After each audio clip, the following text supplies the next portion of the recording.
2010, the state board required that PE credits necessary to graduate went from 1.5 to 1. Yes, sir. And health went from 1 to 0. It's a half credit, yes. It's a half credit. I'm sorry, half credit. From 1 to half credit. Okay. Well, no, I'm sorry. It's just a half credit for the health, and you don't have to have health now. You don't have to have a health credit according to the State Board of Education. However, our school district has voted that we have health. Okay, I'm trying to understand. So let's just talk about the state requirements. The difference between the state requirements between this school year and next year went from 1.5 PE credits to graduate to 1 PE credit to graduate. Yes, sir. Okay, and health went from. Okay, health is not even a requirement. All right, but what was it? And so you only have a half a credit. It used to be half, now it's okay. Now okay. You don't. You're not. The state board does not require that you have that. Right, and that's the state board though. Yes, sir. However, Buna policy. What is the Buna policy for PE? The curriculum handbook was approved that has we require to have credit. For health? Yes, sir. Okay, what was the credit for PE? For this school year or next year? Which year are you asking? This year. Okay, this year 1. What next year?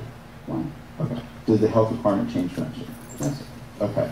So, even though the Buna ISD requirements for graduation from this school year to next year, if I hear you correctly, don't change. That's correct. Okay.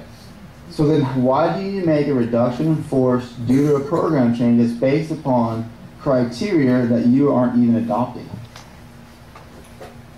If you go back, what I said is that last school year, in the 9-10, it was 1.5. When this came out in January, I was not employed here. The staffing audit came out in April, which showed that we are overstaffed and undercertified. But at that time, contracts had already been signed, so therefore our teachers all had a contract. Right. I think maybe you and I are missing each other, because the state allows, and maybe I don't understand, but the state has graduation criteria, correct? That's correct. Okay. And as long as those minimum requirements are met, a district can have additional requirements. Yes, sir. Okay. So even though the state does not require a health credit to graduate, Buna ISD next year will still require half a credit to graduate. Yes, sir. Okay. And the PE credit last year at Buna ISD was 1, and next year it will be 1 also. Okay. The 9-10 it was 1.5. This year, the 10-11 is 1, and 11-12 will be 1. Okay. So the only difference between the past 3 school years is 0.5. Yes, sir. That's correct. Okay.